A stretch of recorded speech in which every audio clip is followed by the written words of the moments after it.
Alors, dans cet exercice où on va traiter ici rapidement, hein, peut-être là, vous avez vu donc, les méthodes de calcul avec la méthode de Maillard et une méthode des mondes carrés. Regardons cet exemple, soit la note x, donc c'est la note de statistique, et y, la note de physique. Donc, sur 20 points, hein, les notes sont sur 20 points, pour 10 élèves. Hein.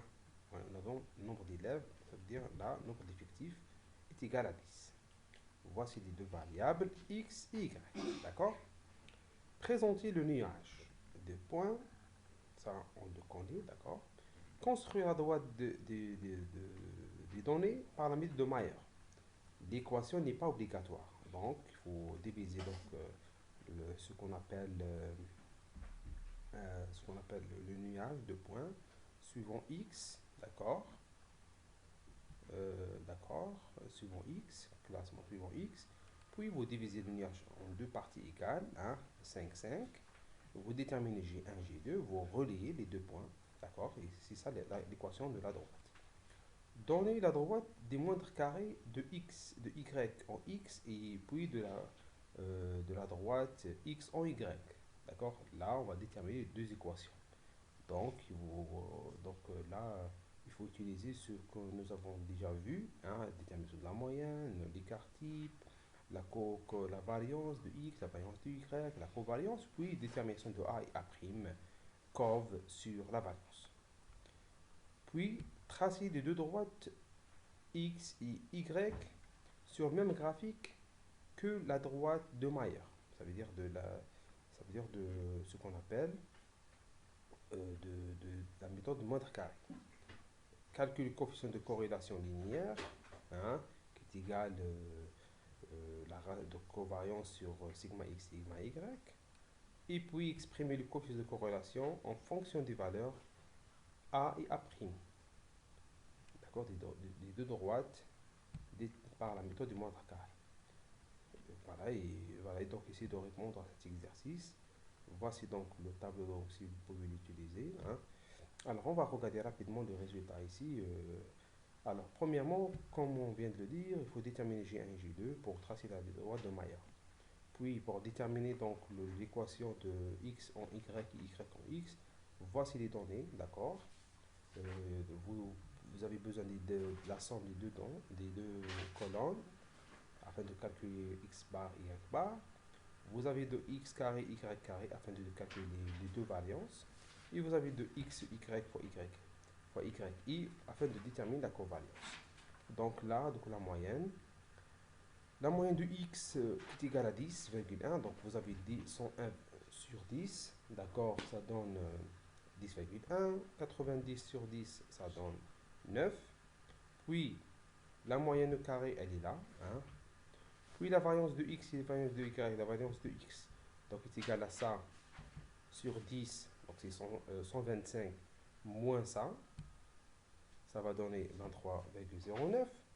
Puis 924 sur 10, c'est 92,4 moins 81, ça donne 11,4.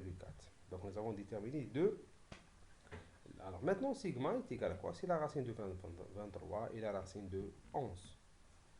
Puis la covariance est égale à ça, hein, 1068 divisé par 10, c'est 106, moins la multiplication des deux valeurs x bar et y bar, ça veut dire moins combien ici, donc 90,9. D'accord, ça va donner autour de 15,9. D'accord. Et donc avec ça, donc, nous avons déterminé le nécessaire pour présenter les deux équations. Alors les deux équations sont là. Détermination des coefficients A et A', B et B', hein, avec les formules que vous connaissez. Donc A est égal à la covariance sur la variance de X, A', c'est la covariance sur la variance de Y, et puis les deux constantes B et B', il faut déterminer chacun avec sa fonction et aussi avec ce qu'on appelle, sachant qu'elles passent, les deux équations passent par le point moyen x bar, y bar. Les équations obtenues sont les suivantes. Hein, elle est là et la deuxième, elle est là. D'accord. tracer donc les deux équations qui passent par le même point. Donc une fois que vous allez tracer, voici l'équation numéro 1, l'équation numéro 2 et l'équation en haut, celle de Mayer. Vous aurez trois équations, trois droites. Alors comment écrire maintenant R en fonction de, premièrement, déterminer le R, coefficient de corrélation. Alors, on a dit est égal à la covariance 15,9 divisé par sigma x, sigma y. Donc ça va donner environ 0,98. Les deux variables sont très fortement corrélées ou liées. D'accord? D'accord? Une valeur très élevée. Comment peut-on écrire coefficient de corrélation en fonction de A et A'? On a vu que R est égal à la racine de A fois A'. Il faut juste développer cela pour dire que ça est égal à ça. Puis finalement, ce que signifie donc la covariance négative? La covariance négative, ça veut dire que les deux variables ne varient pas dans le même sens. C'est-à-dire x augmente, y diminue. Alors là, juste pour vous montrer donc, le nuage de points, hein, nuage de points qui a été déterminé avec, bien sûr, la droite de Mayer ou là, la droite de x, y en x, d'accord? Bon, là, je n'ai pas tracé toutes les droites, mais il vous suffit donc de passer à peu près donc, le nuage de points.